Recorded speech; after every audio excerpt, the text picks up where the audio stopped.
Welcome to Magic Circles in the Sky podcast. But before we begin, I'd like to give thanks to all the people that have liked, shared, and subscribed. This is very much appreciated. Now for today's episode, Big Claus and Little Claus by Hans Christian Andersen, which I've renamed as The Magic of an Escape Artist. The structure will remain the same, starting off with a summary where I'll digress in a few sentences. Then I'll give a brief reflection with my pearls of wisdom at the end. We'll move on to my critical review on how this fairy tale plays in today's society. And I'll give an example of a play or a film that's a parallel and gives comparisons to this fairy tale. And then we'll move on to my trigger point, what I felt triggering in this fairy tale, and give a personal example. Then we'll close with my quote. Thank you. Now for today's episode, Big Claus and Little Claus, or The Magic of an Escape Artist, is a literary fairy tale by Hans Christian Andersen, first published in 1835. The story is set in a village where two men named Claus reside. Little Claus, who owns one horse, and Big Claus, who owns four, are distinguished by their possessions. I digress. This is typical of society today too, measuring people by their material wealth rather than the measure of who the person is becoming. Each week, Little Claus borrows Big Claus's horses to plow his field, pretending they are his own. I digress, of course he does. It's a curse to be poor in this world, and it's something to be ashamed of based on how society treats underprivileged people. Annoyed, Big Claus kills Little Claus's horse, prompting Little Claus to skin the animal and set off to sell his hide. I digress. Why would a poor man have the brains to borrow a horse or two to plough his land from a rich man? Reflections. Little Claus and Big Claus can be interpreted in various ways, offering insights into themes such as resourcefulness, the consequences of greed, and the power of wit and cleverness. Now, the powers of wisdom. One should never underestimate anyone, especially a poor man, as resourceful as a survivalist, such as Little Claus. Never fall asleep on someone's talents. He stops at a farm where a series of events unfold involving Sexton, a bell ringer, in hiding, a farmer and a farmer's wife. Little Claus, the farmer, tricks the farmer into thinking there's a wizard in the sack, and the farmer buys the sack for a bushel of money. I digress. A bushel of money is a box that contains money. What a conniving yet resourceful man. Little Claus also obtains the chest contained in the sexton, again, a bell ringer, and extorts money from him too. I digress. Little Claus is by no means a fool, and I suspect he thinks the church worker, for example, the sexton, is escaping trouble, so Claus feels he can take advantage of him. Reflection. The power of wit and deception. Throughout the story, Little Claus employs wit and deception to manipulate others, making them believe in extraordinary events of supernatural forces. His ability to deceive others, such as the farmer, the sexton, and the innkeeper, and ultimately Big Claus, highlights the power of cunning and cleverness to overcome obstacles and achieve one's goals. Yes, a magician indeed. A pearl of wisdom. Little Claus always has something up his sleeve. Claus' mental agility with deft conviction, deft means talent, really, in his deception is absolutely masterful. Upon returning home, Big Claus, jealous of Little Claus's earnings, kills his own horses to sell their hides, but ends up being beaten by the tanners, which are workers that sell horses' hides.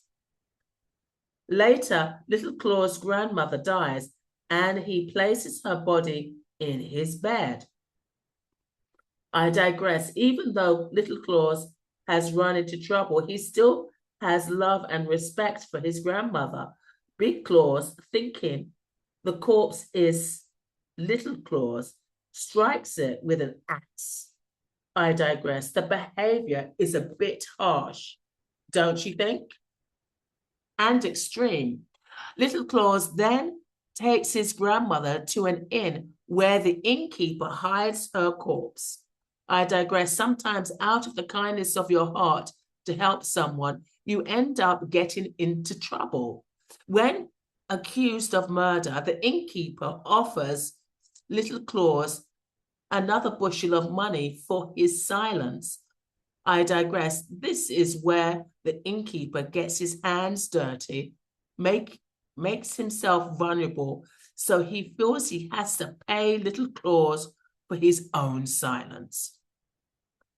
Reflection, social satire. Anderson's tale can also be seen as social satire that exposes the flaws and the foibles of human nature.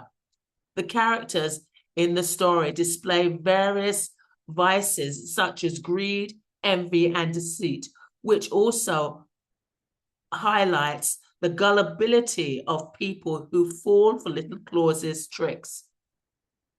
A pearl of wisdom, the naivety of these people is what makes Little Claus, the silver-tongued escape artist, so brilliant.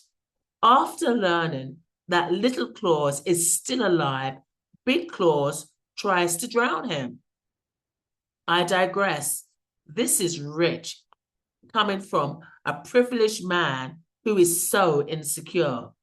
Wealth can't buy you self-esteem, but Little Claus switches places with an old man who wishes to go to heaven. I digress. This desperate yet resourceful man is like an escape artist casting his magic at just the right time.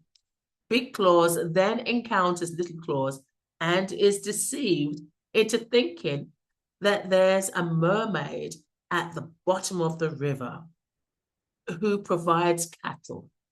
I don't believe he's going to believe this, but he does. I digress. I have a newfound respect for Little Claus. This man is amazing. Big Claus asks to be thrown into the river. I digress. Is this man stupid or what? Big Claus deserves to be thrown into the pool of water. Was he too afraid to do it himself? And Little Claus obliges, drowning him. Little Claus then returns home with his newfound wealth and cattle, while fearing that Big Claus will not find any cattle at the bottom of the river. The story received mixed reviews, with some critics arguing that it did not promote respect for life among children and lacked a sufficiently literary style. Now, I thought it was, an absolute entertaining fairy tale and showing off the example of an insecure rich man competing with someone that's just running circles around him when it comes to street smarts, intelligence, and survival skills. You know, a lot of times rich people, not all, but there are some rich people that have been given their wealth and they've never had to work from the ground up. So they haven't developed some of these skills, some of these survival skills that Little Claus possess. Reflection. The importance of adaptability. Little Claus' ability to adapt to different situations, make the most of his opportunities that arise, demonstrates the importance of being flexible and resourceful in life. In contrast, Big Claus' rigid thinking and inability to adapt lead to his ultimate demise. A pearl of wisdom. A poor man outsmarted the rich and made a fool out of Big Claus with skills he could only imagine. Now, for my critical review. Although this fairy tale received mixed reviews because of its perceived lack of respect towards younger audiences' lives, Hans Christian Andersen's fairy tales were originally created for adults. However, children were so drawn to Andersen's masterful storytelling. Children's enthusiasms made his stories famous. Therefore, the general consensus, his fairy tales were written for children, which isn't quite true. Big Claus and Little Claus is a great example of this. This narrative looks at the comparison between a rich man's arrogance and naivety, whilst the poor man, desperate for survival, takes advantage of all the possibility he hunts down. Adult themes. The story starts with Little Claus borrowing a few of Big Claus's horses to plow his land and land since he only has one. This sends a Big Claus into a tantrum where he irrationally kills Little Claus, his only horse. Then a feud begins that continues to the end of the tale. This reminds me of situations in the past where society has underestimated a person or a group of people only to be stunned into silence at their amazing ingenuity and resilience. Women, for example, in the business world have been routinely underestimated only to achieve great inventions in science, such as Marie Curie, a French-Polish scientist who had to run quickly to publish her inventions before they were stolen by male scientists. The resourcefulness used by Little Claus is no different from what homeless people have to resort to, or poor immigrants fighting for their rights have to do. These people have often been deemed the lost souls of society, but little do they know these souls are the geniuses and the most prolific artists settling and finding comfort on the streets. The tale continues with Little Claus running for his life from his jealous rival with a few steps ahead of him. Finally, Big Claus falls victims to his own stupidity, greed, and frustrations of not being able to outsmart Little Claus, and begs him to throw him into the river after foolishly believing some pipe dream, and down a rabbit hole to his death. Dare I say it's his own fault? Big Claus gets his just desserts. Now, let's continue with a film that I think is like a parallel, but it's interesting anyway. It's called £7. Tim Thomas sent in a text message while driving caused a car crash in which 7 people died. 6 strangers and his fiancée, Sarah Jensen, in a bid for redemption and unable to live with the guilt of his actions, Tim sets out to save the lives of 7 good people. Now, a year after the crash, having quit his job as an engineer, Tim donates a lung lobe to his brother, who works for the IRS, Internal Revenue. 6 months later, he donates part of his liver to a social service worker, Holly. After that, he begins searching for more candidates to receive donations. He finds George, a janitor, a hockey coach, and donates a kidney to him and donates one bone marrow to a young boy, Nicholas. Tim contacts Holly and asks if she knows anyone who deserves help. She suggests Connie Tepper, who's living with a boyfriend that abuses her. So he says, well, give her my number, and if she needs any help, ask her to call. And after he's moved into a hotel and not given up his apartment at the beach, he just moves into a hotel. Connie calls him and says, look, I have to leave with my 2 children because my boyfriend's abusing me. So he gives her the keys to his beach house, and they can stay there, and he offers them total protection. The last 2 people is Emily, and a self-employed greeting printer who has a heart condition and a rare blood type. Tim spends time with her, weeding her garden and fixing her rare plants. He begins to fall in love with her, and they have a moment in the sun as in their romance. And he slips out of bed and leaves her because he knows that he can't fall in love with her and help her at the same time. So what he does is he comes across somebody else. He comes across somebody else called Ezra, who is blind, and he's a very, very talented salesman and a pianist. And so he decides that he's going to help these 2 people. So what he does is that he decides to go home. He gets his brother to help him in like an assisted suicide. He puts his body to keep his organs nice and fresh in ice water, and then he throws out all his jellyfish that bite him to death. And his brother sort of helps him watch his brother die, Tim die.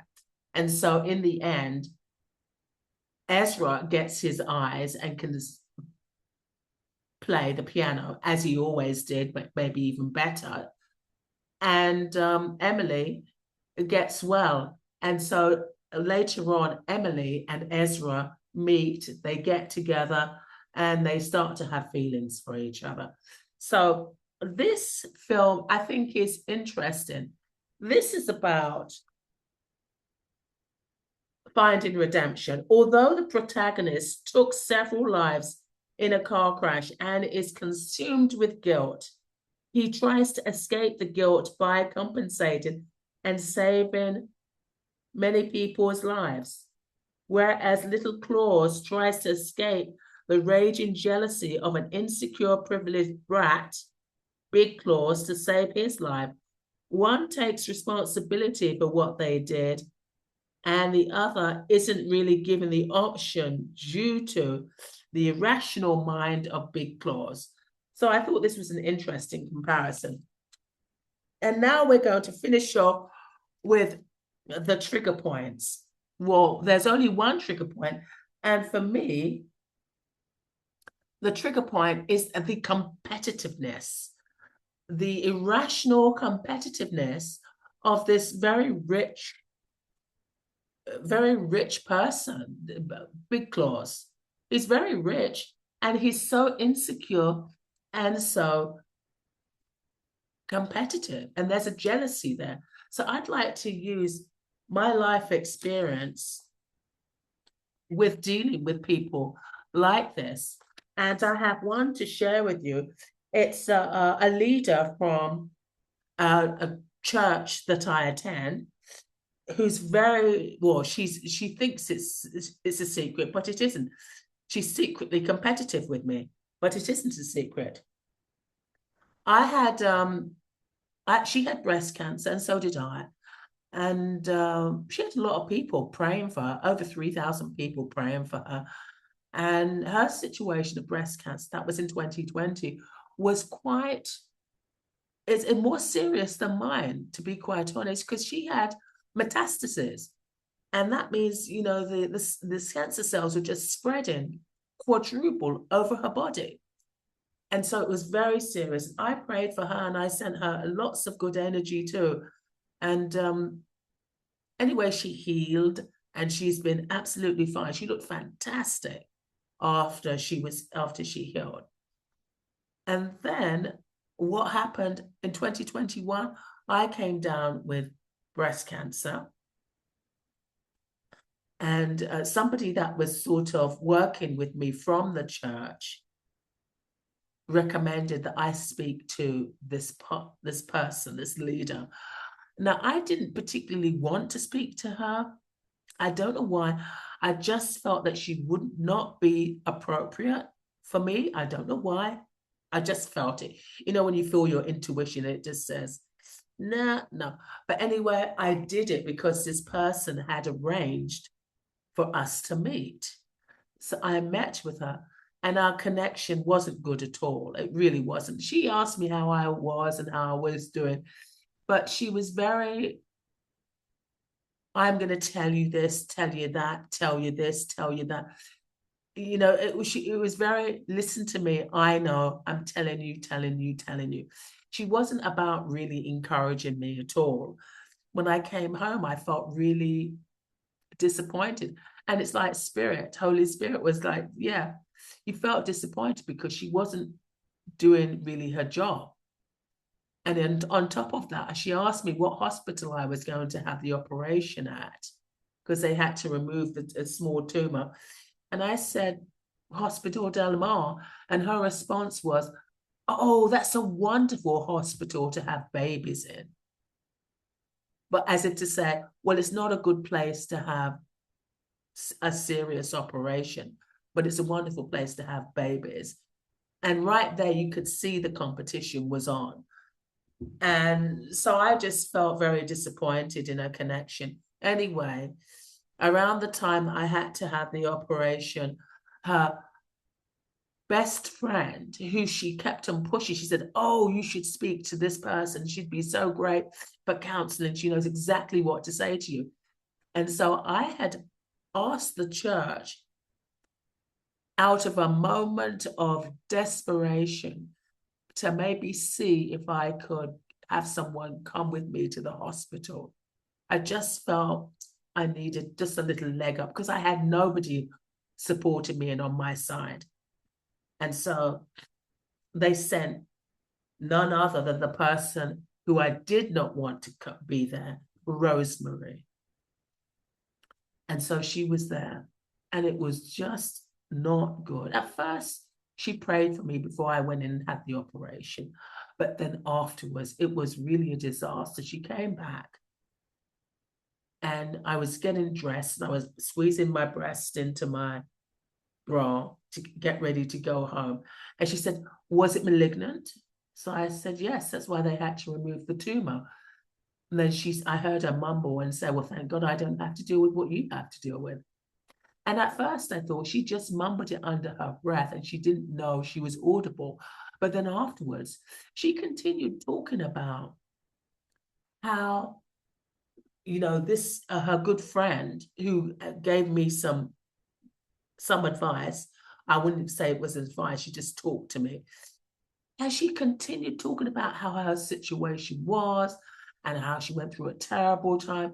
We got down on the first floor and she didn't even come up for breath. She was just ready to turn around and tell me how difficult the recovery was and the chemotherapy and everything like that. She completely ignored me. I might as well have been Mrs. Cellophane. And then it was like Spirit said, fight back and say something. So I said, you know something, I have a really strong constitution and powerful regenerative cells. Anyway, I had to go and have another operation for them to remove the cells surrounding the tumor. And then I had radiotherapy, where in theory, I should have been scarred the skin normally, it burns the skin, and it normally takes 2 years to heal. The skin usually comes out like leather, looking like leather and feeling like leather. Even the doctors were amazed. They said, this is not normal, Melody, because it's usually the contrary. And so anyway, I ended up going to Canada for 14 months. And during that time, I experienced a spiritual awakening. I came back. I was forced to come back, actually. And I started going to the church. I didn't particularly want to, but I could feel that that's what Spirit wanted me to do, you know, just to help me, because I was homeless at the time too. And so there were times that I really heard her preaching, and I really enjoyed what she had to say. So I wanted to go up and say hello to her and thank you very much for your sermons. But she made it so impossible. She almost ghosted me and looked straight through me while she was playing the compassionate soul of the church, which I'm not particularly convinced of that. And then 8 months after she spent the whole time ghosting me, she was saying hello to somebody next to me in the aisle that we were sitting on. And I was in shock at what she did next. She bent down and she shoved her face so close into my face. If I had breathed just the wrong way, our lips would have unfortunately touched. And that's not what I wanted to happen.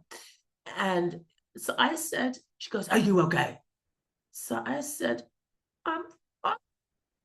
And she walked away with her shoulders hunched over like a monster. So I could tell. But in actual fact, she really didn't want to know how I was. She didn't care about that. She's too much of a narcissist as far as I'm concerned. Her behavior is very much like that. She really wanted to ask me how I did it. But there's no way that she could ask me how I did it, especially being inside of a church, because I wish I could have turned around and responded if she had said that to me. So she said, how are you? Instead of, how did you do it? I would have said to her, look, well, since we're in the house of God, if you have to ask. So anyway, that's the end of my trigger point. It really has bothered me because she's so insecure, just like this Big Claus, that she would just do anything to win, anything. But this is the end of today's episode. I'd just like to say my quote, and we finish. Healing is a lifelong lesson, blessing, and gift we give ourselves, mind, body, and soul. Healing is a lifelong lesson, blessing, and gift we give ourselves, people, mind, body, and soul. Goodbye until next time.